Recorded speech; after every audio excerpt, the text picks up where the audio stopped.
to get along with the Council. He's just frustrated. The Council's always preaching that we need to be part of the galactic community. But for them, it's a one-way street. They want us to expand and settle unstable regions like the Skyllian Verge and the Attican Traverse. But when we run into trouble, they don't want to help us out. Everyone knows it's only a matter of time until we get a seat on the Council. The Ambassador just thinks it should happen sooner rather than later. And I agree. Maybe they'd let us join the Council if we were more willing to cooperate with the other species. Of course they would. If we did everything they told us to, they'd love to have us on the Council. But it wouldn't be much of a deal for us. I understand their side. They don't want us dominating the Council. It's founded on cooperation and alliances. But we have to look out for our own interests too. Who cares if we get a seat on the Council? What's the big deal? If the Council passes a ruling on an interstellar matter, we have to follow it. We don't have the fleets or political allies to defy them.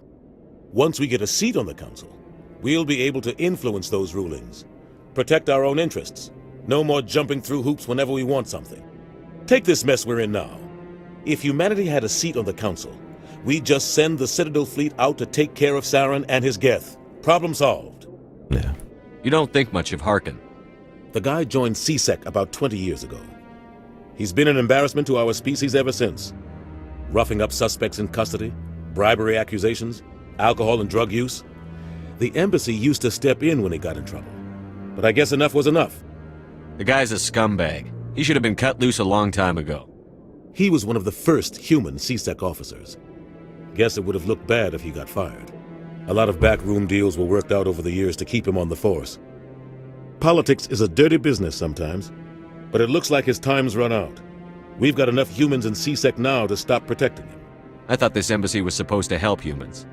Harkin may be human, but he's also an ass. He's had more than his share of chances.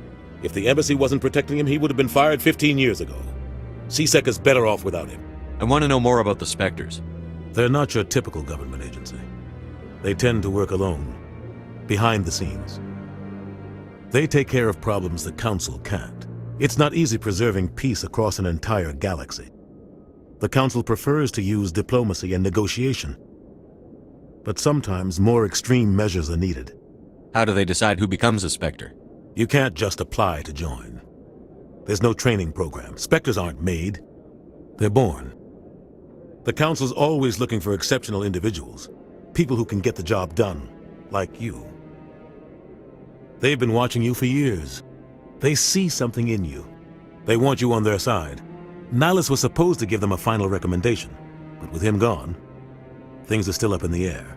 What's their command structure like? There is no command structure. Each Spectre answers directly to the Council. Sometimes they're sent on specific missions. Other times, they act on their own. They tend to operate outside the law, do whatever it takes to accomplish their goals. The Council just turns a blind eye. Spectres have a lot of power, Shepard. What happens when a Spectre goes rogue, like Saren? It doesn't happen often. The Council is careful when they select their candidates. But when something does go wrong, there's usually only one solution. Send another Spectre to bring the rogue agent down. They sound like shadow operatives. Everything about them is classified.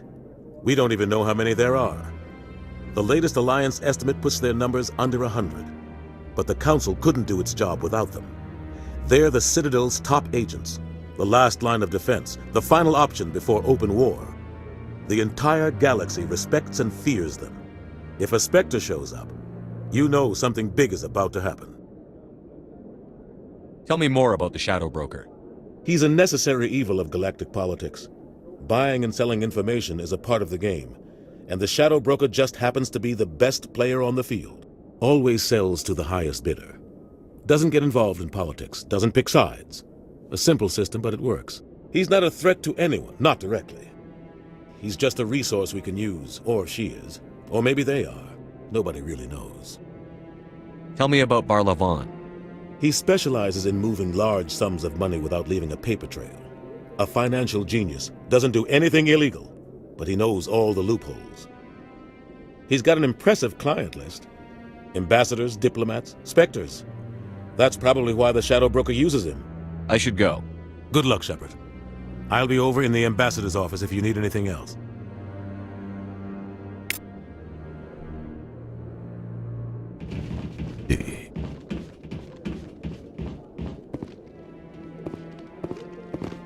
Well,